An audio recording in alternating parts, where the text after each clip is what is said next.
Sales होती हैं उनका जो साइटोस्केलेटन होता है वो किससे बना होता है? प्रोटीन फिलामेंट से, कार्बोहाइड्रेट मॉलिक्यूल से, लॉन्ग चेन फैटी एसिड से, या CO3 मॉलिक्यूल से, कैल्शियम कार्बोनेट के मॉलिक्यूल से। तो ये बना होता है प्रोटीन फिलामेंट से। ठीक है, साइटोस्केलेटन जो बना होता है यूकारियोट्स में वो बना होता है प्रोटीन फिलामेंट्स में। देखते हैं इसका एक्सप्लेनेशन। एक्सप्लेनेशन में है, the cytoskeleton is a network of protein filament that provide shape, support and movement to the cell. जो साइटोस्केलेटन होता है वो एक प्रोटीन का जाल होता है, नेटवर्क ऑफ प्रोटीन, प्रोटीन का जाल होता है जो कि प्रोवाइड करता है शेप, सपोर्ट और मूवमेंट सेल को।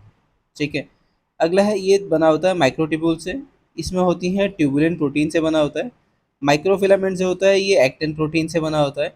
और इंटरमीडिएट फिलामेंट्स होती हैं जो क्रिएटिन लाइक प्रोटीन से बनी होती हैं। ठीक है, तीन बेसिकली चीज़ होती हैं, माइक्रोट्यूब्यूल्स, माइक्रोफिलामेंट्स और इंटरमीडिएट फिलामेंट्स। ठीक है, अगला क्वेश्चन। अगला क्वेश्चन है, lampbrush chromosomes are found in the oocyte of. किसके oocyte में लैम्ब्रस क्रोमोसोम पाए जाते हैं? तो लैम्ब्रस क्रोमोसोम एक टाइप के ना जाइंट क्रोमोसोम्स होते हैं, GIANT, जाइंट क्रोमोसोम्स होते हैं जिनको हम बोलते हैं लैम्ब्रस क्रोमोसोम। एम्फीबियंस में, रेप्टाइल एंड बर्ड्स में, इंसेक्ट एंड स्टारफिट्स में, या ऑल ऑफ द अबव। ठीक है, तो लैम्ब्रस क्रोमोसोम किस में पाए जाते हैं? पहले हम देखते हैं इसका एक्सप्लेनेशन। तो लैम्ब्रस क्रोमोसोम सबसे पहले इसको डिस्कवर करा है वॉल्थर फ्लेमिंग ने या डब्ल्यू फ्लेमिंग ने 1882 में। ठीक है, लैम्ब्रस क्रोमोसोम होते हैं ये एक टाइप के जाइंट क्रोमोसोम होते हैं जो सबसे पहले देखे गए थे oocytes में। इसके एम्फीबियंस के oocytes में सबसे पहले देखे गए थे। उनके डेवलपिंग एग सेल को बोलते हैं oocyte। ठीक है, डेवलपिंग एग सेल को बोलते हैं oocyte। एम्फीबियंस का एग्जाम्पल है सैलमेंडर और फ्रॉक्स। ठीक है, अगला है ये अपीयर करते हैं ब्रश लाइक। माइक्रोस्कोप से जब आप इसको देखोगे तो ये ब्रश लाइक दिखेंगे। और इसमें बहुत सारे लूप्स होते हैं क्रोमेटिन के, जो एक्टिव, जहाँ पर एक्टिव RNA ट्रांसक्रिप्शन होता है। ठीक है, वहाँ पर एक्टिवली RNA सिंथेसिस होता है। ये विजिबल होते हैं मियोसिस में, प्रोफेज 1 में, प्रोफेज 1 के डिप्लोटीन स्टेज में। ठीक है, ये विजिबल होंगे डिप्लोटीन स्टेज में जो कि आता है प्रोफेज 1 में मियोसिस में। ठीक है, ये कुछ बर्ड और कुछ रेप्टाइल्स में भी देखे जाते हैं, बट हम जब इनको जनरली स्टडी करते हैं वो एम्फीबियंस में स्टडी करते हैं। ठीक है, एम्फीबियंस के oocyte में स्टडी करते हैं। तो इसका ऑप्शन नंबर ए जो एम्फीबियन था वो करेक्ट आंसर होगा। ठीक है, चलते हैं अगले क्वेश्चन के ऊपर। अगले क्वेश्चन में, most of the prokaryotic cells are devoid of. जो प्रोकार्योटिक सेल्स होती हैं उनमें कौन सी चीज़ नहीं पाई जाती है? कोलेस्ट्रॉल, कार्डियोलिपिन, न्यूक्लिक एसिड, या राइबोसोम। तो उनमें कोलेस्ट्रॉल जो होता है ये एब्सेंट होता है। ठीक है, कोलेस्ट्रॉल जो है पाया नहीं जाता है। अगला क्वेश्चन। अगला क्वेश्चन है, how many sex chromosome are present in human sperm. जब आप ह्यूमन का स्पर्म देखेंगे या इसकी स्टडी करते हैं तो आपको पता है ये हैप्लॉइड होता है। इसमें हैप्लॉइड सेट ऑफ क्रोमोसोम्स होते हैं। तो जो डिप्लॉइड कंडीशन होती है वहाँ पे होते हैं 46 क्रोमोसोम्स। ठीक है, हैप्लॉइड में होंगे इसके आधे 23 क्रोमोसोम्स। इन 23 में से 22 जो होते हैं और एक अलग से होता है। ठीक है, एक अलग से होता है। तो जो 22 होते हैं इसको हम बोलते हैं ऑटोसोम्स, AUTOSOMES, ऑटोसोम्स। और जो ये सिंगल होता है इसको हम बोलते हैं सेक्स क्रोमोसोम। ठीक है, इसको बोलते हैं सेक्स क्रोमोसोम। अब ये जो सेक्स क्रोमोसोम है ये लड़के के केस में होता है एक्स, सॉरी, फीमेल के केस में होता है एक्स, और मेल के केस में होता है वाई।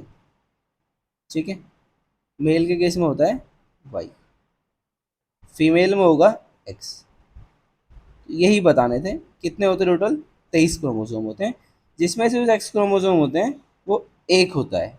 ठीक है, चाहे मेल हो या फीमेल हो। फीमेल में होगा 22+X, मेल के केस में होगा 22+Y। ये कंडीशन रहती है। ठीक है, तो ऑप्शन नंबर A1 आपका करेक्ट आंसर होगा। चलते हैं अगले क्वेश्चन की। अगले क्वेश्चन में आपसे पूछा है, theory of inheritance of acquired character was given by. Theory of inheritance of acquired character, acquired character का जो इनहेरिटेंस की थ्योरी है ये किसने दी थी? ठीक है, वीसमान ने, लेमार्क ने, लुईस पास्चर ने, या चार्ल्स डार्विन ने। तो अब हम बात करते हैं इस थ्योरी में होता क्या था। इस थ्योरी में पहले बात करता हूँ ये दिया किसने, ये दिया है लेमार्क ने। ठीक है, ऑप्शन नंबर बी जो है इस क्वेश्चन का आपका आंसर करेक्ट होगा। पहली बात तो ये है। ठीक है, कि जो एक्वायर्ड कैरेक्टर का इनहेरिटेंस है किसने दिया है। इस थ्योरी का कहने का मतलब था कि एक इंसान है, मान लो एक मैन है। ठीक है, इसने अपनी लाइफ टाइम में एक्सरसाइज करी और ये जिम गया जिम गया, इसने अपनी बॉडी बनाई, ठीक है। अब इसका मतलब ये है कि जो आपने बॉडी बनाई है ना, तो आपका जो बच्चा होगा ना, उसमें भी उसकी बॉडी बनी हुई आएगी, ठीक है, ऑलरेडी जो है उसकी बॉडी बनी होगी। या इन शॉर्ट इसका कहने का मतलब है जो भी अपने आपने अपने लाइफ टाइम में, ठीक है, या कंप्लीट लाइफ में जो भी ट्रेड्स, ठीक है, जो भी ट्रेड्स जो हैं वो एक्वायर्ड करे हैं, जो भी ट्रेड जो हैं एक्वायर्ड करे हैं, मतलब आपके जन्मजात नहीं थे, वो आपने बाहर से अर्जित करे हैं, तो वो आपके बच्चे में भी पास ऑन होंगे। जो आपका ऑफस्प्रिंग होगा उसमें भी वो कैरेक्टर्स जो होंगे पास ऑन होंगे, ठीक है। ये मैंने आपको ह्यूमंस का एग्जांपल समझाया। इन्होंने जो क्लासिक एग्जांपल दिया था ना इसका, इन्होंने दिया था जिराफ का। लेमार्क लिख देता हूँ, LAMARC के। इनका जो क्लासिक एग्जांपल है लेमार्क ने दिया था, वो दिया था जिराफ पे, ठीक है। इन्होंने बोला था जो उसकी नेक है, ठीक है, जिराफ की जो नेक है, जो गर्दन है, वो पहले होती थी शॉर्ट, पहले होती थी छोटी। तो जो पेड़ छोटे छोटे होते थे ना, वो सिर्फ उसी की पत्तियां खा सकता था। लेकिन जब उसके एक पेड़ है, उसके ये मान लो कोई जिराफ है, ठीक है, पहले वो बकरी के आकार का होता था, ठीक है, उतना छोटी उसकी गर्दन होती थी, ठीक है, मतलब उसकी गर्दन जो है बहुत छोटी होती थी, बकरी के लायक, बकरी के बराबर। फिर जैसे ही वो इस पेड़ के पास पहुंचा, उसने नीचे के पत्ते खाने चालू कर दिए। तो थोड़े समय के बाद क्या हो गया, इसके नीचे के पत्ते खत्म हो गए यहाँ से। अब क्या हुआ, ये जो जिराफ है, इसने अपनी गर्दन को और ऊपर करने की कोशिश करी, और ऊपर खींचने की कोशिश करी, जैसे आप लटकते हो ना, हाथों से लटकते हो, वैसे इसने भी क्या करा, अपनी गर्दन को ऊपर की तरफ खींचना चालू करा, ताकि वो जो ऊपर की तरफ पत्ते लगे हुए हैं ये इसको भी खा पाए, ऊपर के पत्तियों को भी खा पाए, ठीक है। और जब उसके ऊपर की पत्तियां खत्म हो गई, तो थोड़ा सा इसने अपनी गर्दन को और उचकाना ऊपर को चालू करा, ताकि ये और ऊपर के पत्तियों को खा सके। तो ठीक है, तो ऐसे ही ग्रेजुअल चेंजेस में कुछ समय बाद देखने को ये मिला कि जिराफ की गर्दन जो है लंबी हो गई, ठीक है। तो इन्होंने ये दिया था, जिराफ के बारे में बोला था कि जिराफ जो है उसकी गर्दन पहले छोटी हुआ करती थी, लेकिन अपने फूड हैबिटेट की वजह से वो जिस एनवायरनमेंट में रहता था वहाँ पे क्या रहा, जो पेड़ पहले छोटा था, पहले उसकी पत्तियाँ खाई, अब जो दूसरा पेड़ उससे बड़ा है, तो उसकी पत्तियाँ खाने के लिए वो अपने गर्दन को उचकाने लगा, ठीक है, मतलब गर्दन को इलोंगेट करने लगा, ठीक है, ताकि वो ऊपर की पत्तियाँ खा पाए। और ऐसा ही बहुत समय तक करने के बाद एक टाइम पर क्या हुआ, उसकी गर्दन लंबी हो गई, ठीक है। और उसके बाद जो उसके बच्चे हुए उसमें भी उसकी गर्दन लंबी पाई गई, ठीक है। तो ये इन्होंने इसका क्लासिक एग्जांपल दिया था जिराफ की नेक का, ठीक है। बाकी ह्यूमन के केस में मैंने आपको एग्जांपल समझा दिया है, ये एग्जांपल गलत है वैसे। लास्ट में इसको जो डार्विन होते हैं, डार्विन इस थ्योरी को रिजेक्ट कर देते हैं, वो कह रहे हैं ऐसा कुछ नहीं होता है, ये सब नेचुरल सिलेक्शन होता है, ठीक है। डार्विन की आप एक थ्योरी भी पढ़ते होंगे जिसमें क्या होता है, नेचुरल सिलेक्शन होता है, नेचुरल सिलेक्शन होता है।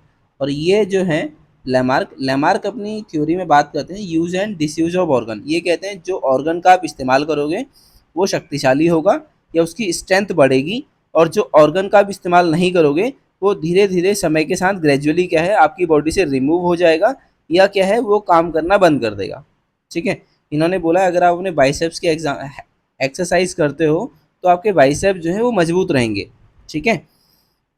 और वो जो बाइसेप्स मजबूत हैं, वो जो आपका जब ऑफस्प्रिंग बच्चे पैदा होंगे तो उसमें भी बाइसेप्स जो हैं वो थोड़े बहुत डेवलप होंगे, ठीक है। तो इन्होंने बोला था एक ट्रेड जो है अपनी नेक्स्ट जनरेशन में पास ऑन हो जाता है, ठीक है, जिसको रिजेक्ट किया था बाद में चार्ल्स डार्विन ने अपनी नेचुरल सिलेक्शन थ्योरी में अल्टीमेटली, ठीक है। तो ये थे आज वीडियो के क्वेश्चन। आपको वीडियो कैसी लगी कमेंट सेक्शन में बताना, चैनल को सब्सक्राइब करना, वीडियो को लाइक करना।